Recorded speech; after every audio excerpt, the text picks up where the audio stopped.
Capitalista Humanista. Livro, tese do Dr. Ricardo Saeg, uma tese muito boa, que fala justamente do sistema capitalista, a dignidade da pessoa humana, e como inserção, como tornar a simbiose entre elas no mercado atual. Então, os trabalhadores aqui foram levados pelo Dr. Ricardo numa construção muito importante que vem desde John Locke, Adam Smith, David Ricardo, entre outros grandes pensadores liberalistas. Mas esbarram realmente nessa questão do trabalhador e tudo mais. Como tornar isso, como inserir com inserção. Eu aproveito esse gancho nisso aqui, nesse tema que vai virar PEC, e trago uma outra coisa importantíssima, que é justamente a PEC 184. Embora PECs distintas, elas têm uma ligação, que é justamente o trabalhador e é o advogado, que hoje é o trabalhador independente de contratado ou liberal. Como tornar o assistencialismo deles viável, Dr. Saeg? Olha, a PEC 184 foi uma articulação obtida pelo nosso grupo, do nosso movimento, na qual se busca que seja assegurado dentro da própria Constituição Federal que a assistência judiciária, assistência jurídica aos vulneráveis, seja prestada pela advocacia mediante convênio direto com a própria Ordem dos Advogados do Brasil, assegurando-se remuneração digna aos advogados participantes. O que nós pensamos a respeito disso?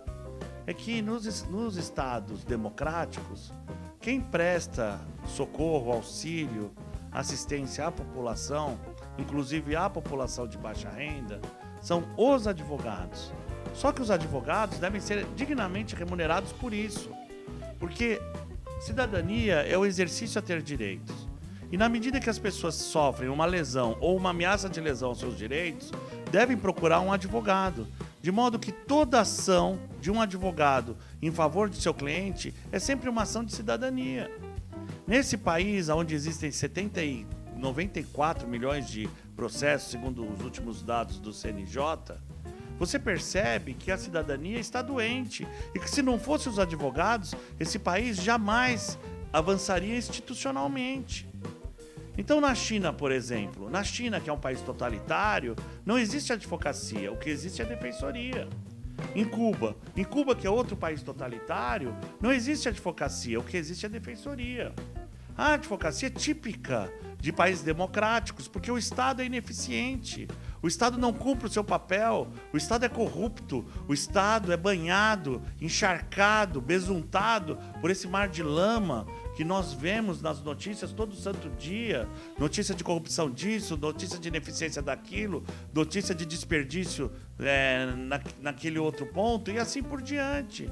De modo que, em vez de nós garantirmos um cabide mais, ou um outro cabide de emprego, em vez de nós garantirmos outros tipos de estruturas estatais que são naturalmente ineficientes, nós devemos assegurar que a advocacia cumpra o seu papel dignamente remunerada de auxiliar, de dar assistência jurídica para a população de baixa renda.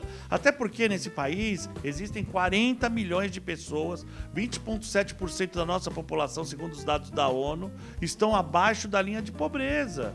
O que significa isso? Significa que pelo menos 80 milhões de pessoas são extremamente carentes e essas pessoas têm direito. E para essas pessoas terem cidadania, elas precisam ter reconhecido os seus direitos e isso só se faz através da advocacia. A advocacia dos vulneráveis é a advocacia mais pura, é a advocacia digna, é a advocacia honesta, é a advocacia que realmente atinge o grosso da nossa população. Porque nós, advogados, não cansamos de ser procurados a todo instante, nosso telefone toca, nós somos requisitados, mas nós não vivemos simplesmente de atender os poderosos ou aqueles que têm condições financeiras. Nós temos que atender toda a população e isso se faz através da assistência judiciária. A dignidade de um advogado da assistência judiciária é equivalente à dignidade de um herói de guerra numa trincheira, numa guerra sangrenta, numa guerra cruel, onde ele defende as cores do seu país, onde ele defende as cores da sua pátria, onde ele defende a sua população, enfim, onde ele defende os seus irmãos. Isso é o advogado da assistência judiciária, como todo e qualquer outro advogado advogado. Nós temos que nos entender, nós temos que nos enxergar, nós temos que saber qual é o nosso papel e o quão relevante é o nosso papel e esse papel inserido no nosso mercado, de modo que nós temos que atender a população e sermos dignamente remunerados. Existe uma promessa de sucesso profissional para cada advogado. O advogado bem-sucedido é aquele advogado que atende, aquele advogado que zela pelo seu cliente, aquele advogado que defende, é aquele sentinela, é aquele guardião. Esse advogado, ele tem um sucesso garantido. Agora, isso também tem que ser direcionado para a população de baixa renda. E como isso é possível? Isso somente é possível através da assistência judiciária. Nós temos que valorizar, nós temos que lutar, nós temos que defender, nós temos que proteger a assistência judiciária. E nós temos que garantir que essa PEC seja aprovada. Entretanto, a omissão da OAB estadual e a omissão da OAB federal provocou com que a PEC fosse arquivada no âmbito da Comissão de Constituição e Justiça. Nós temos que resgatar, nós temos que regenerar, nós temos que restaurar essa PEC e defender, custe o que custar, a assistência judiciária. Porque quando se defende a assistência judiciária, quando se valoriza o advogado da assistência judiciária, se valoriza principalmente a grande massa do povo brasileiro. Eu tenho certeza absoluta, se nós formos analisar na ponta do lápis, pelo menos 100 milhões de pessoas fazem jus à defesa dos seus direitos através da assistência judiciária. E essas pessoas não têm acesso, essas pessoas não têm cidadania, justamente por quê? Porque medidas como essa PEC, né, essa proposta maravilhosa de defender a população através da advocacia, naufragaram, justamente por conta dessa inaceitável omissão da OAB federal e da OAB seccional. E nesse sentido, depois dessa clara e brava explicação, eu não... Então eu não posso me furtar de lhe perguntar.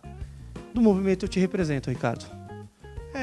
Sérgio, o movimento Eu Te Represento, você bem sabe, porque você é um dos maiores líderes desse movimento.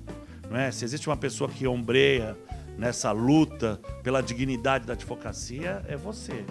Não é? Então eu queria aqui publicamente render minha homenagem enorme, profunda, verdadeira, genuína e autêntica para você, Dr. Sérgio Guimarães, e para o presidente da OAB de Santos, Dr. Rodrigo Julião, que realmente, não é, lutam por todas essas bandeiras. E, na verdade, é isso. Nós não podemos banalizar esses aviltamentos constantes que a advocacia tem sofrido. Nós temos que nos indignar, nós temos que nos mexer, nós temos que agir, nós temos que nos agrupar, nós temos que formar um movimento. E o movimento Eu Te Represento significa a advocacia, a instituição da advocacia, a Ordem dos Advogados do Brasil, deveria representar todos nós advogados, e cada um de nós advogados representa cada uma das pessoas do povo, nisso compreendido as pessoas físicas, como também as pessoas jurídicas. Nós representamos a população. Num estado marcial, no estado militar, o soldado é a estrutura da pátria. No estado civil, o advogado é o esteio da pátria. O advogado é o esteio do povo. Levanta, advogado. Se mexe, advogado. Vem para o nosso movimento. Vem mobilizar conosco. E vamos fazer esse país avançar institucionalmente, fazendo avançar a própria advocacia e valorizando a nossa carreira. Isso implica necessariamente numa promessa de sucesso, de vitória, de bem-estar, de riqueza profissional para cada um de nós. Toma posse, aceita essa promessa, aceita a nossa vocação de sermos os líderes, não é? De assumirmos a liderança da sociedade civil. Não para o nosso bem, mas pelo bem do próximo. O que faz o advogado especial, Sérgio, não é que ele é mais bonito, que ele é mais inteligente ou que ele tenha mais recursos materiais. O que faz o advogado especial é que a vitória dele é a vitória do seu cliente, a vitória do próximo. A derrota dele é a derrota do seu cliente, a derrota do próximo. Nós vivemos em prol do próximo. Nós somos a expressão genuína da máxima de Jesus Cristo de amar o próximo como a si mesmo. Nós nos dedicamos, nós abrimos mão da nossa vida para atender o próximo. Essa é a vida do advogado, que não tem tempo para se cuidar, que não tem tempo para ir no médico, que não tem tempo para ir para uma academia, que não tem tempo para ficar com a família, que não tem tempo para nada. O único tempo que ele tem é para se dedicar ao próximo. E isso, meu irmão, isso, minha irmã, te faz muito, mas muito especial.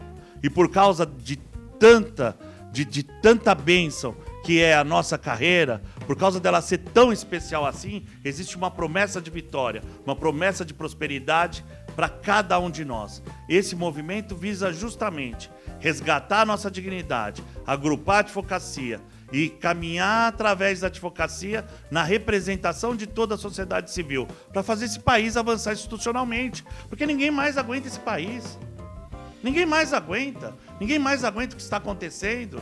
E cabe a quem? Cabe ao Estado, ineficiente, independente de partido político? Ou cabe a nós, membros da sociedade civil, e principalmente a nós, advogados, representantes genuínos, líderes da sociedade civil? Nós, advogadas e advogados, somos os líderes da sociedade civil.